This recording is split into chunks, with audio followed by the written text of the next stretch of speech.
A tarde é nossa. A tarde é nossa. Músicas. A tarde é nossa. Girando com a notícia. A tarde é nossa. Alegria. E muita animação. Fique está sabendo. Pois é, fique sabendo, jejum de igreja deixa jovem debilitado. Com visíveis sinais de loucura e falando constantemente o nome de Deus, um estudante de 19 anos estava recolhido provisoriamente na manhã de ontem na central de flagrante, a pedido da própria família que procurava uma clínica para interná-lo.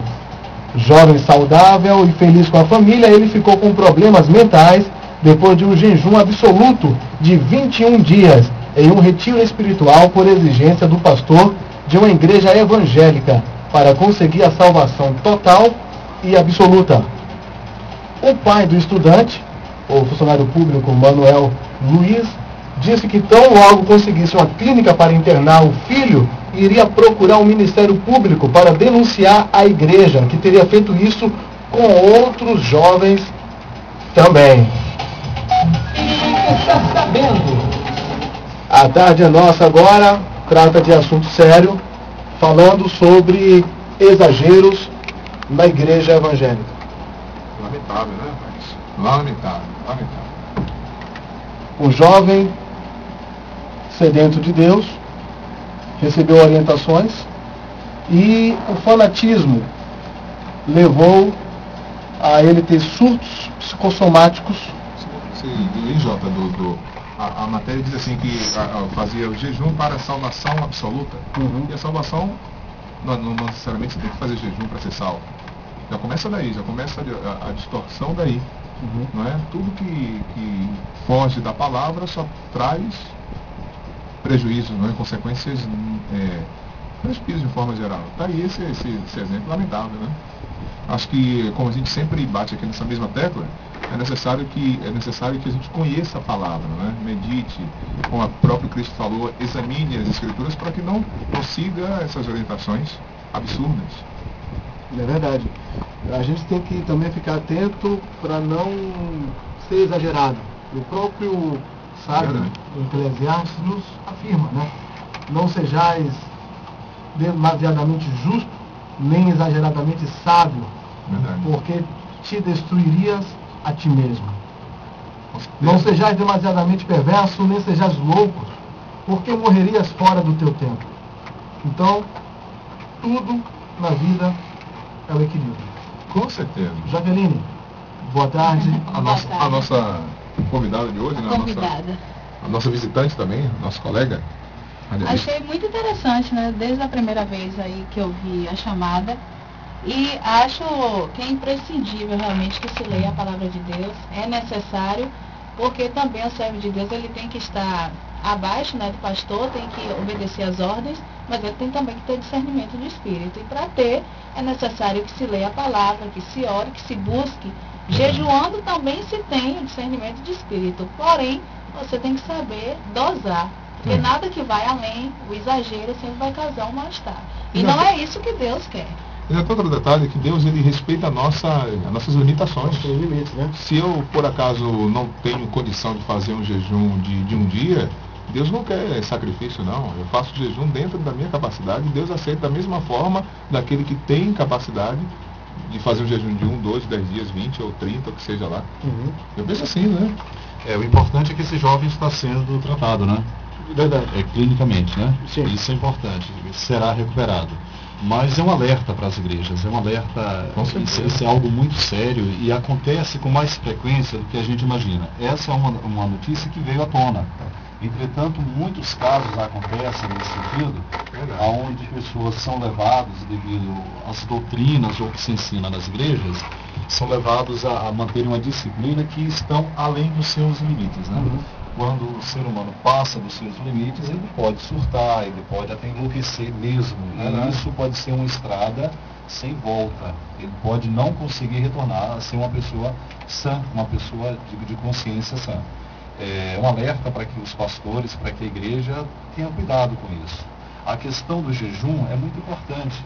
Nós podemos ver na Bíblia, né, principalmente no Velho Testamento, como fazia parte dos costumes de Israel. Entretanto, o jejum não pode garantir salvação de ninguém. A salvação é exclusivamente pela obra, pelo sacrifício de Jesus Cristo. Jesus morreu e isso basta para que o homem tenha salvação. No livro de Efésios, o apóstolo Paulo nos diz que pela graça sois salvos, mediante a fé. Isso não vem de vós, é dom de Deus. Querer conseguir a salvação através de atos próprios, através de sacrifícios próprios, seja jejum, seja qualquer outro tipo de sacrifício que se faça, né? Porque o jejum é uma abstinência de alimentos, de você se alimentar, né? E muitos acham que pelo fato de você estar se abstendo de alimentos ou de outras coisas, você pode estar mais perto de Deus. Deve-se questionar isso. Será que Deus é limitado na sua comunhão com o homem? Será que existe essa necessidade? Eu acho que o jejum e qualquer prática deve ser exercitada como o apóstolo Paulo nos ensinou, um culto racional.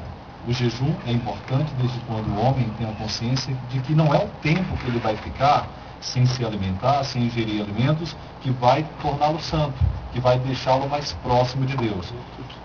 A questão do jejum é uma questão espiritual. Ou seja, durante o momento que eu estiver em consagração, eu estiver ali com Deus orando, eu não quero saber de outras coisas, né? Entretanto, a hora que eu tiver fome, me der vontade, eu quero comer. Porque não adianta você ter o desejo e não fazer. Não é dessa forma que você vai se santificar, mesmo porque a santificação é através da palavra. É a palavra que santifica o homem. Né? E a salvação é completa em Cristo Jesus. Nada do que fizermos pode alterar. Se um jejum pode tornar o homem salvo de verdade, o sacrifício de Jesus Cristo é inútil. Jesus morreu em vão. Né? É inválido. Não existe mais esperança para nós. Porque nós poderemos chegar nos céus, diante de Deus, e assim, Senhor, eu estou aqui no céu, eu fui salvo, que bom. Mas eu não fui salvo porque Jesus morreu por mim, mas porque eu me sacrifiquei. Porque eu jejuei, porque eu dei dízimos, porque eu fiz e aconteci e tal. E não é assim. A justiça própria. A minha justiça. Eu tenho uma justiça própria, então posso chegar para Deus e dizer que Deus é bom, mas a salvação que conquistou fui eu. Não é assim. A salvação é em Cristo. É a graça de Deus, é o homem acreditar que o sacrifício de Jesus é suficiente para salvá-lo. Quando nós olhamos para a nossa condição humana, quando eu olho para mim, eu sei que jamais eu poderei ser salvo, porque eu sou pecador e estou separado de Deus. Entretanto, quando eu olho para Jesus, para o sacrifício de Jesus, eu sei que jamais eu estarei perdido, porque Jesus é Senhor e o seu sacrifício é suficiente para me salvar. E salvar qualquer um, a qualquer homem. Isso é um alerta para as igrejas, nas suas práticas. O homem não pode ser obrigado, isso é a liderança, tem que ter cuidado, o homem não pode ser, nenhum membro pode ser obrigado, não pode ser forçado, coagido a fazer participar de nenhum ritual, né? Nada. O homem tem que fazer a coisa levada pelo Espírito de Deus. É o Espírito de Deus que convence o homem. Então, se existir a necessidade de uma reclusão, se o sujeito sentir que precisa passar um tempo a sós, orando, é o Espírito que vai convencê-lo. Não adianta pela força do homem, não adianta por imposição de liderança, porque pode ter esses resultados e não são nada bons. Mas um detalhe, o seu Espírito Santo que convence dentro da palavra. Dentro da palavra. Porque muitos estão fora e dizem assim, não, Deus que me convenceu, o Espírito Santo está me convencendo. E na verdade estão completamente fora. Completamente diferente. Por isso que deve-se ler a palavra para ter esse discernimento, né? Saber o que está de acordo com a palavra. Discernir exatamente isso, é você entender aquilo que está de acordo com as Escrituras e aquilo que está contra as Escrituras. Com certeza. E o Senhor veio para nos libertar, não para nos aprisionar, né? Verdade. Boa tarde, programa Tarde é Nossa para você. É verdade. Na net.